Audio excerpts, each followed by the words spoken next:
Hey guys, it's Negin from Nerdcore Rising, and before we get to Nerd of the Week, I wanted to blog a little bit. Hi guys, it's me, Kimmy. It feels really good to blog. I just love blogging. I like to blog about Nerdcore Rising. Sometimes I like to blog in an English accent. The font matters, and sometimes Arial just doesn't cut it. I prefer the term digital poetry. Last week I blogged about a blog I had blogged about a few blogs ago. Nerdcore Rising's like the only thing I want to blog about. I think what I'm really meaning to say is go to nerdcorerising.com and request Nerdcore Rising the movie. And request a screening of the film in your All area. you have to do is give them your postal code. Yeah, so just give us your zip code and we'll bring the film to you. There's a bunch of stuff on the website too, so it's kind All of the information fun. you need is at nerdcorerising.com. And in the meantime, you know, blog and blog, blog, blog, blog, blog, blog, blog, blog, blog, blog, blog, blog.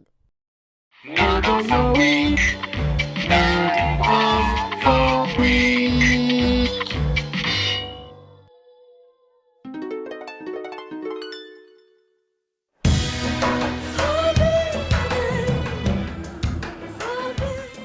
We're at the YearlyKos Convention in Chicago. The second annual gathering of bloggers from around the country. It's about 1,500 bloggers, online activists, net roots, organizers. Coming together, putting faces to names and, blog nom de plumes. To show you what a geek I am, I have my first annual badge from the original YearlyKos. I'm choking on all the panels right now. There's so much going on here.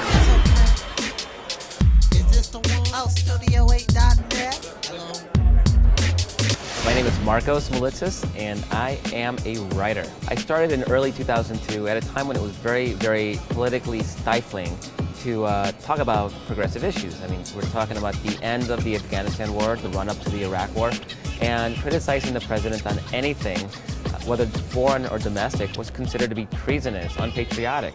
Well, I think the site that Marcos has built, Daily Kos, has had an incredible influence on the blogosphere. This is the biggest progressive blog in the world. It's really connected people from all over the world in this space, where not only are they just reading what Marcos writes, but they're writing themselves. So it's partly social, but it's also partly activist. How do we take all this online energy that's been happening over the last few years and translate it into concrete political activism, concrete change? So I think Marcos has really been, a front runner in creating that space.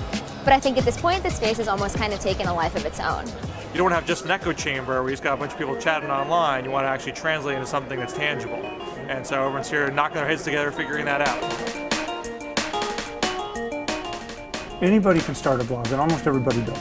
They make what was previously one-way communication, which is the entirety of media, corporate media, into two-way and more democratic, more independent. A blog, it's your world. You can use words you can't use in a newspaper. You can say things which are wrong or politically incorrect and get away with it. I'm blogging. I think the mainstream media is taking more notice, as they should. Maybe not for the right reasons, but they better watch out. I think it's funny that a couple years ago, Fox News won a legal case in Florida that gave them a First Amendment right to lie in their newscasts. I'm not kidding. I mean, this was the right to lie in a newscast, which obviously is very, very important to Fox News. Before journalists were beholden to letters to the editor, which isn't, a very effective way of getting them to change anything. And now you have all these blogs that are so well read and pretty well respected that journalists can't really screw up too badly because they're going to get taken to task for it. I think it's important that we have a functioning media. This idea of presenting things fairly and putting out both sides is really valuable. And as a blogger, I don't do that. And I don't try to do that. I don't make any pretense about the fact that I'm not trying to do that. I don't want to see the demise of traditional media. I don't want to see it go away. I just want to see it be better. I hate your blog. It's incredibly terrible and bad.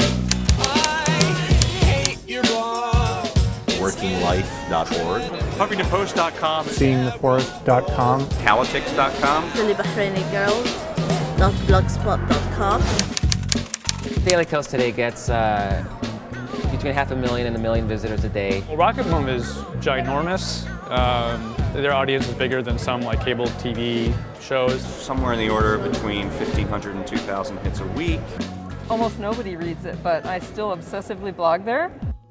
An idea can travel extremely rapidly now on the internet by a blog links, another blog links, another blog links, and pretty soon you'll have 100,000 people reading something. You might just think that you're on Daily Kos or you're just among friends of Daily Kos, but like, no, you're out there, and it's scary and exciting. You know, I look at my traffic stats and I'll say, okay, I got 750,000 people showed up today. That's pretty good. But then I'm in a conference hall and I see what 1,500 people looks like. And that's a lot of people, 1,500, and suddenly 750,000. Just, you know, I can't even begin to fathom. In a country of almost 300 million people, that's not a lot of people. You know, it's a lot of people. I'm often asked if I knew what I was doing when I first started Daily Kos. Of course not. I'm not that smart. If I don't put up about 10 posts or so a day, I feel like I'm not doing my job. Every morning I have a fresh post up. I could spend the whole day jumping from one blog to the other. People have to kind of like tear themselves away from their computer sometimes. I have to sort of wean myself off it and say I'm not the paper. I'm not the newspaper. I don't have to talk about everything that happens.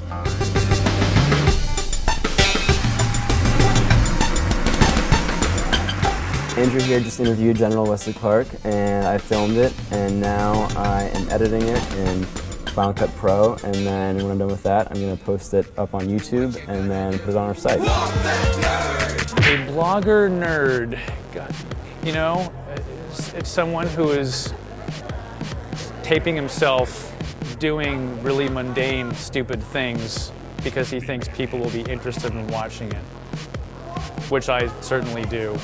Someone who would rather be blogging than probably interacting with people. Very picky about some of the finest points you'll find, you know. Very passionate about their line of argument. I'm clearly a nerd. I have nerd sensibilities.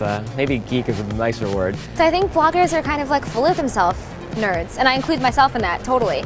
Sometimes I will actually hold off on eating and using the toilet and things like that. I'm not wearing any pants. You'll notice I'm wearing socks and my sandals if you want to get a shot of that.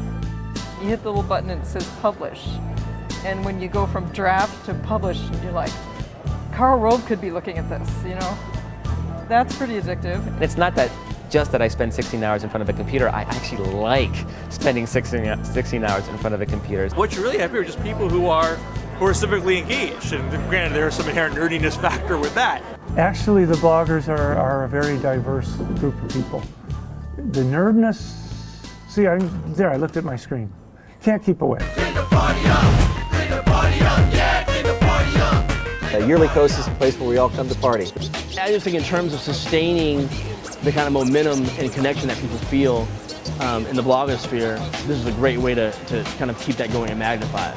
I mean, I much prefer it to telephone. You know, you're in high school and you say you like politics, and that was the kiss of death. I mean, that was a surefire path to wedgies and noogies. I mean, so I'm glad I finally found people like me. It's not bad in here. Come on, join us. We're beyond the web. We're beyond the internet. You know, the internet, the web, that's old. That is old. It is. We're talking like Web 0.5 old. The blog is not just written words anymore. It's a whole entertainment system on its own. Longer term, what we're going to see here pretty soon is a convergence between television and the internet. We're going to go from 500 channels on satellite to anybody that knows how to use YouTube is going to have a channel on their TV. And that, to me, is pretty darn exciting. You know, messages are being communicated, ideas are reaching the public in a way that weren't before because of blogs. This is essentially a movement where everybody's a leader. You off one leader, there are thousands more to take their place. It's like taking a baseball bat to fog. You know, we have people like us all over the country. We're in every community, and we're starting to be heard. And to me, it's very inspiring and a sign that we are doing something that really, ultimately, at the end of the day, will change the world.